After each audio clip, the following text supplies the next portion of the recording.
So, ladies, nice to be here this evening. Monday Magic again. I hope you're going to find this interesting. And it's funny, what delayed me really was writing down a few more notes. And then yesterday, and particularly today, this other whole flood of information came through to me about the topic of grace. And so my direct instructions were that they were to slot in, and then the oracle card and everything I got for, I thought tonight is actually for next week. But it's very, very interesting as I just went to put a bit of lipstick on, more notes and more notes were coming into my mind. So I hope you find it interesting this evening, and I'm going to read the next bit of my book for you. So good evening. I think everybody knows me here. Sometimes I have to introduce myself a bit. But for anybody who's listening later, hello from Dublin and welcome to a shorter, perhaps Monday Magic this evening. But we'll see what happens. So as sometimes happens with Life Design, as I said, I've been working on a completely different topic for tonight, and then this inspiration comes and I just have to heed it and work with it. So first of all, I'm going to read the second part of my chapter, and the next week will be the third part of it. So I've just divided it into three. And it's very interesting for me personally to connect with this again as I'm writing my new book at the moment. And what's most interesting about it is to realise that, this almost feels a little bit dated now, and that when I'm writing my new book, to try and make it timeless so that things don't go out of date. So life is just such a learning curve. Last week, I finished up with a little bit about life design manifestation, and I'm actually going to speak now about life design and my relationship. So I was about 19. I booked a holiday with my friend. And in the meantime, I used to go to a folk mass in a church, and that was not in my parish, but I wasn't part of it, is what I would say to you. And I liked the vibe of the young group. One evening, I got the courage to ask the priest if I could join. And his answer was to me, no, that probably not, because I was not a parishioner, but, that he would approach the group and see what they thought. But like the pharmacy owner I spoke about last week, it's like he looked at me and saw something and told me to come back in a couple of weeks and he'd think about it. And off I went on my holidays. And I remember on the plane home from this holiday, and as I say, I was only 19 years of age, wondering how was I going to make the time between now and my next holiday really good. At this stage, I had 3 different jobs. A kind of a mundane office job, which I tried to make something of. Then I had my Saturdays in the pharmacy, and I used to work 2 evenings a week in a fine dining restaurant where I met all kinds of interesting people. And I remember thinking I was going to find new ways to add to my list of friends and to interact with even more interesting people, really setting goals for myself long before goals were even spoken about, I suppose. And in many ways, I always have liked to see them as hopes, dreams, and wishes. So after Mass the next day, the priest called me over and he invited me to join the folk group. And I was absolutely delighted. I was just back from my holidays. And the next evening I went to our musical practice with the group. And this guy asked me to a party on the Saturday night. And on the evening of the party, he said he didn't really want to go. Now, we're only kids at this stage. And I said to him, well, drop me off the party because I want to get to meet everybody in the folk group. And I always had a kind of a mind of my own, I suppose. So house parties were all the rage at that time. And I found myself sitting on a sofa. It was really funny, between the priest that had allowed me into the folk group and my now husband, Philip. And Philip woke me home that evening, and I was just so comfortable in his company. And 6 weeks later, the folk group went out to the west of Ireland to stay in a wonderful old house for a weekend. And you've got to realise that this was very unusual at this stage. I'll just explain to you. Young people didn't really head off in Ireland like this, but we were all a little bit ahead of our time. And the same priest, Father Seamus, he came as a chaperone for all of us. And Philip and I sneaked away from the group. I'm always breaking rules. And we decided we were going to sleep beside the fire. There's a big fireplace on fire. And it was just innocent, to be quite honest with you. We were only kids. And it was just a most amazing old house. But our priest friend came in the door and he spotted us there and he just smiled at us. He was a very unusual man and he very, very supportive of us. And the next morning we went for a walk by the lake, Philip and I. And when we sat down, just beside the lake on Two Little Rock, Philip asked me to marry him. We were both 19. And the priest noticed us from the other side of the lake. And he always said that he could see that we were in love. And he came over and he gave us this most beautiful blessing that I believe lived on with us all through the years, a kind of a magical experience. And this wonderful priest, Father Seamus, eventually married us. He christened our 3 children and he buried my dad. He's still our friend, but I'm sad to say he's now in heaven. So I honestly believe that I life designed this relationship of ours, Philip and I. And then the gods intervened to make it happen. And Philip quickly became a life designer too. And I really believe that to live a wonderful life, we have to dream big, get really clear on what we love and enjoy, and then life will align to make amazing things happen. They are our destiny. And I've had experience, I'll tell you, of this happening and of it not happening.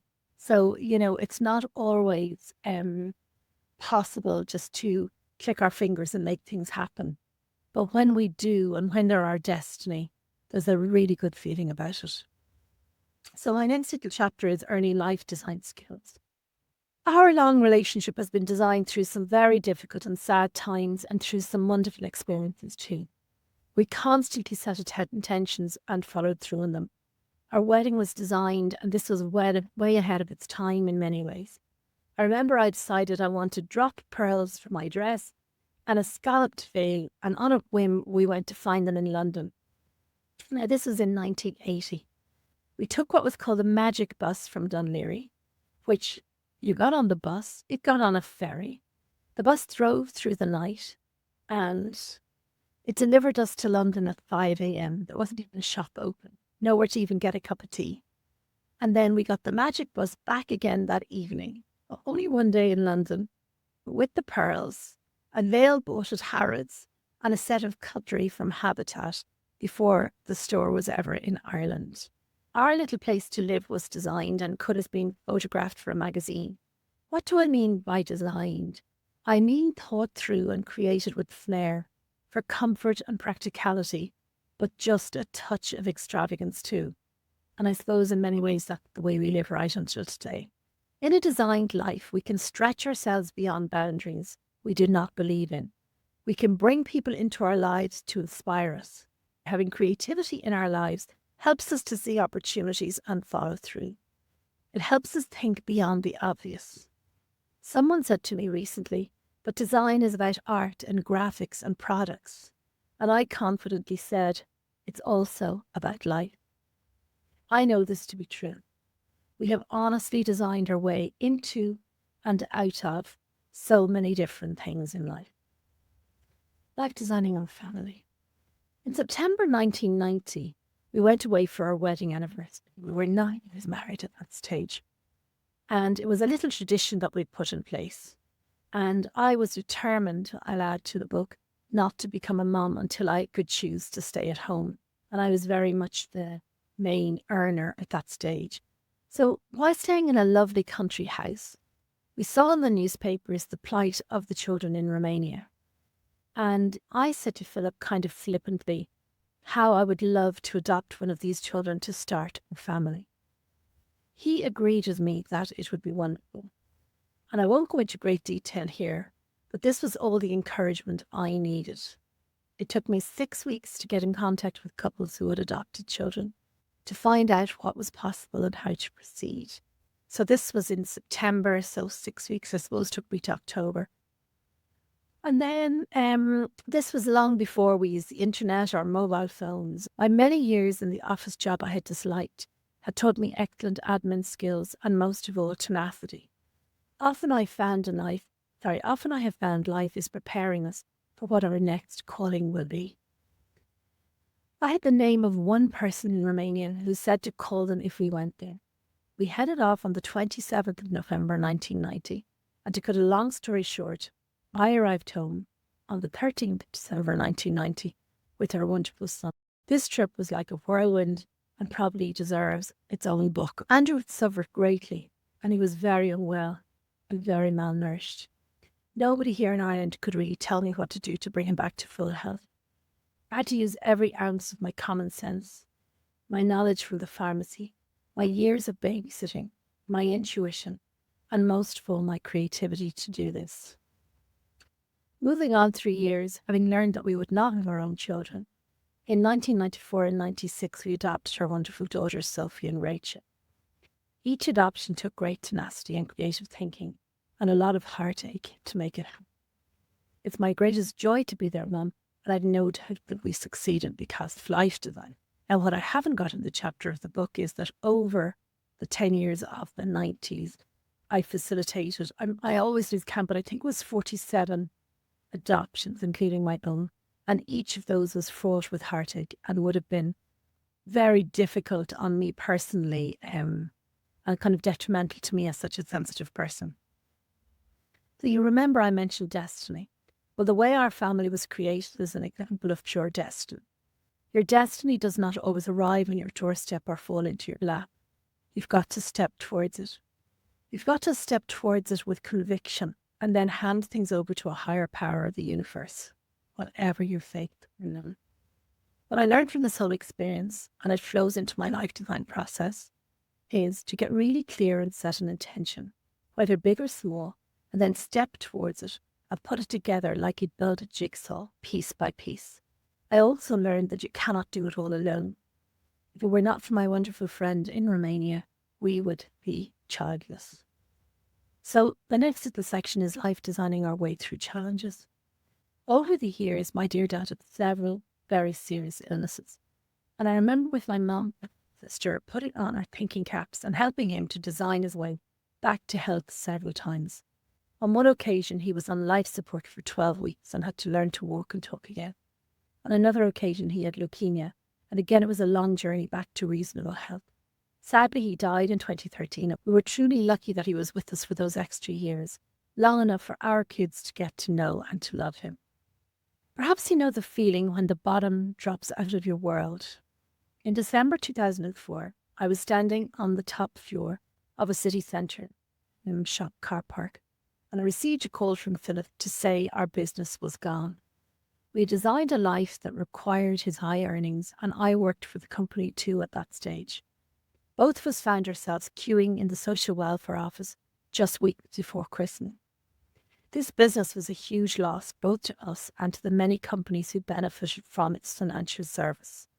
I was deeply worried, but I knew that with our life design skills we would get through somehow.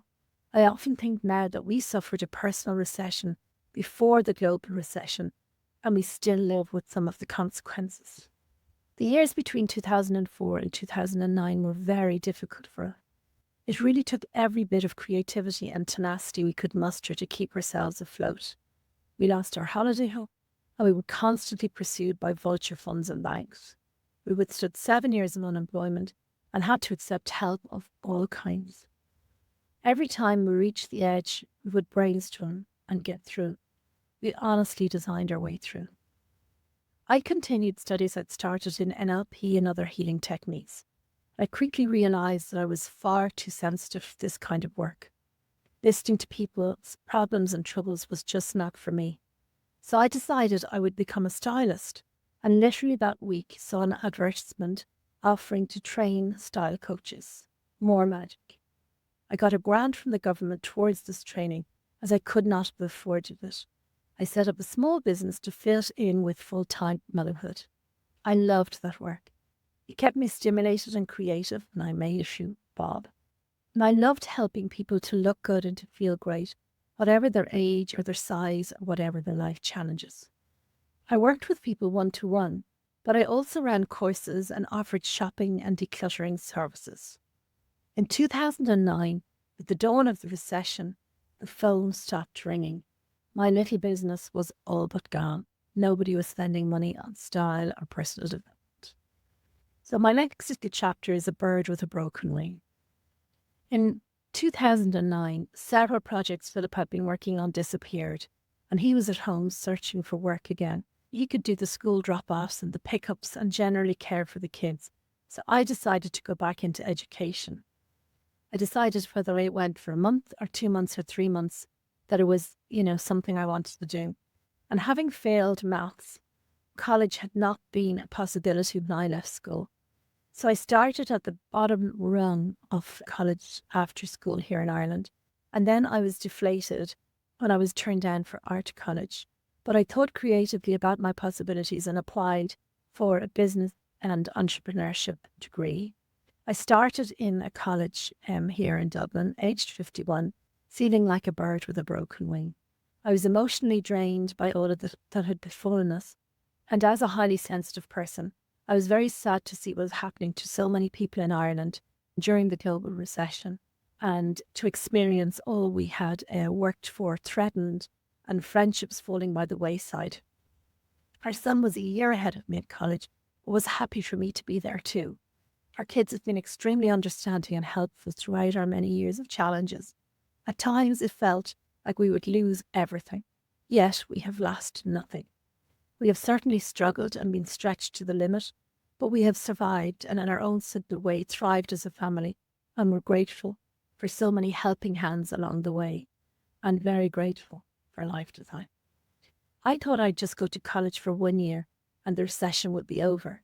However, I stayed 3 years and graduated with a level 7 degree with a distinction and a special award from the college. During this time, I decided to set up a social enterprise called Step Up Ireland. On the Facebook page, I encouraged people to design their lives. I loved academic life. I loved learning. I loved the comradeship. We were so lucky in Ireland that education is so readily available to us. I had the opportunity to complete my level 8 degree on a special government training grant as well. And then I went to the Innovation Academy in UCD, University College Dublin, where I discovered a topic called design thinking as taught at Harvard University in the States. I was hooked. I wanted to know more. Design thinking described perfectly the kind of brainstorming and blue sky thinking I had always done as part of life design, since childhood really. I had something to hang my old concept on. It was amazing. I continued on to Trinity College Dublin to do a further course on this topic and studied innovation too. As I considered life design and how I'd bring it to the world, I then decided to study digital marketing, returning to my original college part-time again on a government-funded course. At this stage, these postgrad studies formed 2/3 of a master's degree. I took a deep breath and jumped in and finished it, graduating in November 2018 on the same day as my youngest daughter Rachel received her degree in English Media and Cultural Studies. In the meantime, Sophie, our middle kid, had studied business and entrepreneurship too. In fact, I spent time in college with all 3 of my kids. Andrew had studied business and event management, and working at events, he discovered his passion for paramedic work. Having taken a training course and volunteering for the Red Cross, he then transferred to working in that field, and being a true life designer, he's currently working in the UK on the front line. So studying at the same time as my kids gave me a great insight into the complexities of transitioning from school to college and university, the pressures of college on our young people, an insight into the life of millennials. The transition from college to working life can be equally complicated. Knowing exactly what to do with your degree benefits greatly from life design skills too. Philip was so incredibly supportive all along the way, and I'm very, very grateful to this. And I realise now that, what would I say? I only told a very small part of the story because I suppose I felt that I've been in many ways put down so many times over the years that I didn't want to be giving people an opportunity to do that, linked in with our wonderful personal story. But this time around in the book I'm currently writing, I'm a bit braver now, and it'll be interesting to see where it takes me and takes us. And anyway, it'll be very, very interesting. So, as I said to you, I was working in a certain direction with my work this week, and then I was taken on a different direction, and it refers to grace. And I certainly have experienced a lot of good grace and graciousness in my life, but equally a huge amount of judgment. And I'm so grateful always to people who don't try to fix me or change me, who just let me be. But when I think back to the lady in the pharmacy I mentioned last week, she lived her life with grace and dignity. And it wasn't the life she had planned or hoped for, but she still had a way with people that we rarely see these days. And she certainly opened up a world of possibility for me. And I think we can all look for figures like that in our lives. In life, we're often being prepared for what's to come next. It's great to be open to the subtleties and to be able to access one's own inner wisdom. And there's no doubt in my mind that life design can help us to do this. So last week, I revisited an amazing, if pretty complicated book called The Life You Were Born to Live by Dan Millman. And it was in relation to a certain question I had about one of my adult kids. In this book, you can work out your birth dates, and then it indicates with great accuracy elements of your character. And I've often used this book in my work with different people, and it really is very, very, very interesting. But the following quote stood out for me in relation to life design. Here's who I am. Here's what I need. Here's what I'm doing. And when I'm in connection with the God of my heart, I thrive. So it's very important to remain in touch with the inspiration that feeds your soul. The message from the Oracle card inspiration seemed to be about reminding people about grace. And a trip to the dictionary told me that grace is a state of being benevolent, courteous, and kind. I even liked those words. And obviously these are topics very close to my mind in Monday Magic. But somehow I think it will filter out from here and we'll begin to notice and appreciate graciousness and perhaps even be more graceful in our own lives if we can. And sometimes we'll think, but I am graceful. But actually, we may not be graceful or gracious in how we connect with ourselves. And that's one of the main messages from this. So if we think about it as I did today, we'll quickly realize who in our lives treat us graciously and with kindness and understanding and even a little empathy.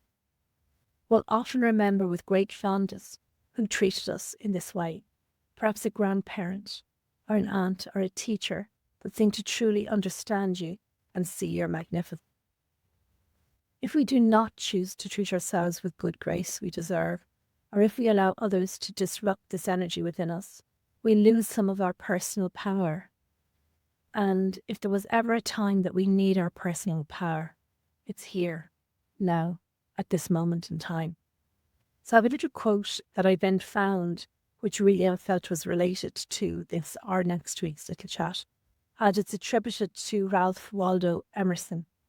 And the one, to leave the world a bit better, whether by a healthy child, a garden patch, or a redeemed social condition.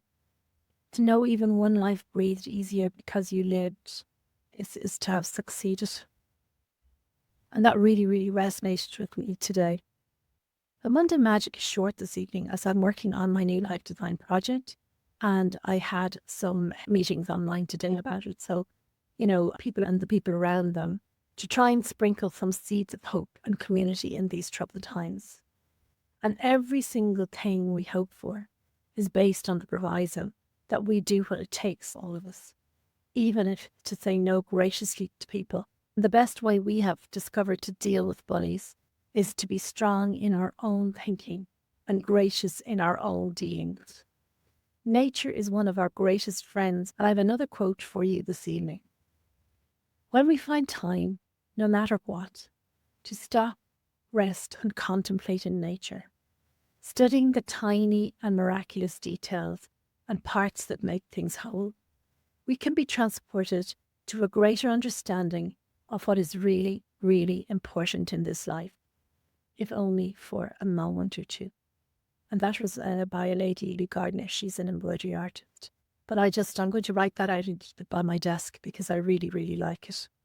So to me, this quote describes living with grace towards oneself. Taking that time to connect with nature or with something else that, really makes our hearts sing in some small way. And as always, it'll be the smaller details that'll mean the most to us in life. And I was thinking about the big dream in life our big dreams in life can be as much about less as they are about more. as we design our individual and our joint destinies. And so what came to mind was working less and spending less and sharing more and reducing our carbon footprint in any way we can. And graciousness, I was told today, is a way of being. And kindness is an act of doing. And you remember last week we were speaking about kindness. And graciousness is linked with gratitude. As if we're gracious, we say thank you often and don't take anything for granted. It's about acknowledging others and making them feel seen and heard. But just like kindness, graciousness must be directed at ourselves too, is what I was told. I'm going to go to the cards for this evening now. I forgot to take them down earlier. As I say, put information on grace is coming through to me. You know, it's very hard to explain how this works, but it's like I kind of get like bombarded with it almost. And it's like it doesn't understand, hey, at 8 o'clock, I've got to be live on Monday Magic. And I'm sharing this. But my guide, whoever gave me this information, was absolutely adamant that it was for today, not for next week. And I couldn't go ahead of next week's. And it's funny, there's one card in this pack I don't like, and it's come up 3 times. Strange. It's a Louise Hay pack. And, oh, this is interesting. I trust my inner wisdom. I'm never sure, can you see this the right way around? I trust my inner wisdom. As I go about my daily affairs, I listen to my own guidance. My intuition is always on my side. I trust it to be there at all times. I am safe. We really need to say this to ourselves every day now. As I go about my daily affairs, I listen to my own guidance. My intuition is always on my side. I trust it to be there at all times. I am safe. We can talk to each other, to ourselves in this way. And in doing so, we kind of, it's like we burst through the negativity around us. And, we think that our bodies and minds want to have compliments and, how would I say, praise and compliments and even affection. We're taught to believe that needs to come from outside ourselves, other people. But actually, the best person to get a compliment from, or acceptance from, or a bit of hope from, is actually ourselves. It's hard to explain this, but as I get people I work with sometimes to do this, to give themselves a compliment or to think something nice or to share something fabulous about themselves. And their bodies and minds are taking in this compliment about themselves. It's really, I just have to tune into this. It's really, really interesting because their faces, they just light right up. They really, really light right up. So this card is from my newest deck of cards, Divine Abundance it's called. And the card this evening, and these are quite new to me, is about deepening. Once you're on earth for enough lifetimes, your old soul will begin to long for non-grasping, detachment and surrender. They bring the peace of God. So what I take from that is that, as we become self-sufficient ourselves and less needy of others, it's like every time we do that, every time we praise ourselves, every time we encourage ourselves, every time we make a decision and stick to it, it's like we are reabsorbing our own power that life as we know it has kind of taken a little bit away from us. And that's what personal empowerment should be all about. Whereas in the personal development industry, what, is spoken about is all your faults and flaws, all the changes you've got to make, all of that. Whereas for me, it's about being really true to ourselves and rebuilding ourselves if we have been knocked sideways or, had experiences that just take that power away. We actually have the power ourselves when we understand all of this to replace it. And nobody can replace it as well as we can do ourselves. So, where's my little card? So, for those who don't listen all the time, every couple of weeks I get an oracle card, which will eventually become a book or a deck of cards. So this is the one that came through to me on grace. And I'm not sure, maybe more will come as well, because as I say, more information was coming through this evening. So just close your eyes a moment and listen to this. To be seen as gracious is an unuttered compliment in a world that tells us and often shows us that grace is outdated and perhaps even a waste of time. To remain firmly in our graceful and gracious nature is an achievement when life's challenge confuses us. And being able to do this is a gift and an inspired choice. This can connect us with our grace and true nature to find a solution, some inspiration, or even guidance without looking outside ourselves, as can often be the quest. Acting from this place of grace and personal wisdom, plant seeds of hope in our hearts when we find ourselves in challenging times. Grace is linked with ease and can give us the ability to make decisions and take inspired action with good judgment. Whatever is going on in our lives, let us live with good grace and show example through thought, word, and deed as we move gracefully through the world, leaving a trail of kindness and believing I am strong. I solve any challenges with grace and wisdom. So that card just came through to me today, but just as I was getting ready this evening, I had to go get a piece of paper because I was being further prompted about grit and grace. And I had to look into it and I'll have to look into further because my first research tells me that grit is a combination of passion and perseverance. And grit is the reason some succeed while others fail. And grace refers to how you do it, whatever you feel driven to do. And grit is a firmness of mind and spirit. So I'm certainly going to need grit and grace for the next stage of my Lifedesign project. And I sometimes wonder how I've been so successful in certain areas of my life and not so much in others. And I think I've been given the answer today because it takes grit and grace to actually make things happen. And grit is really about courage, tenacity, focus, and kind of a mental strength. And sometimes I've stepped into that, and lots of times I haven't. So I have found that quite interesting, and I look forward to, getting more information and sharing more as time proceeds. I hope you've enjoyed your time with me this evening, and until we meet again, I would love if you would consider what I've shared this evening and how it can bring a positive influence in your life and those around you in the time ahead.